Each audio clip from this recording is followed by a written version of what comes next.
এই বৈচিত্র্যময় পৃথিবীতে অনেক কিছুই আমাদের অজানা।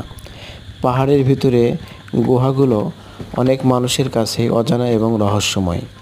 অথচ অনেক মানুষই এই পাহাড়ের গুহার ভিতরে ঢুকে অনেক প্রাকৃতিক সম্পদ আহরণ করে, বিশেষ করে পাথর এবং কয়লা।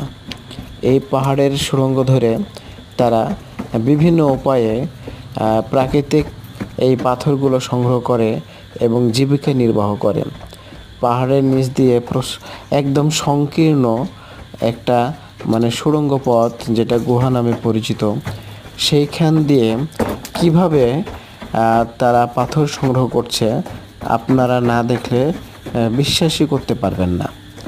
এই ভয়ঙ্কর এই গুহার মধ্য দিয়ে খুবই সংকীর্ণ সরু এবং নিচু একটা পথ তৈরি করে সেই পথ দিয়ে তারা ভিতরে প্রবেশ করে প্রাণীর মাধ্যমে তারা প্রাণীর ওপর, বিশেষ করে গাধা, খচ্চর জাতীয় প্রাণী, এই সকল প্রাণীর ঘাড়ে করে তারা এই পাথরগুলোকে বহন করে বাইরে নিয়ে আসে।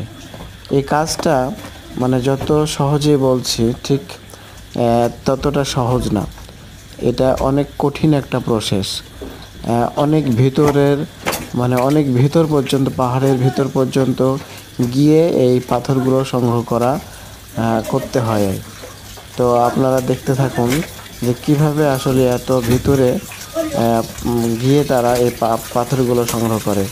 এই যে দেখেন সামনে একটা গাধার পিঠে তারা দুই দিকে বস্তা বেঁধে দিয়েছে পাথরগুলো বহন করার জন্য, এবং এভাবেই সারি সারি গাধা কিংবা খচ্চরের সারি দেখেন, প্রত্যেকটা খচ্চরের পিঠে দুই দিকে সুন্দর করে ব্যালেন্স করে বস্তা দিয়ে দিচ্ছে এবং তারা এই সুড়ঙ্গ পথ ধরে পাথরগুলোকে বাইরে নিয়ে যায়। এই কাজটা মোটেও খুব সহজ কাজ না। এই কাজটা যেমন কঠিন, কষ্টের, তেমন হচ্ছে সাহসিকতা।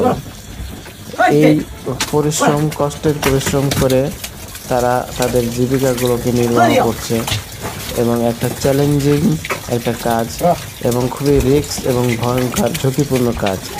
পাহাড়ের ভিতরে অনেক সময় কাজ করতে গিয়ে অনেক শ্রমিক পাহাড়ের নিচে পাহাড় ধসে তারা মৃত্যুবরণ পর্যন্ত করে থাকে। তো অনেক সুন্দর একটা দৃশ্য আপনাদেরকে দেখানোর চেষ্টা করলাম, কিভাবে পাহাড়ের নিচে গুহায় প্রবেশ করে পাথর সংগ্রহ করে নিয়ে আসছে।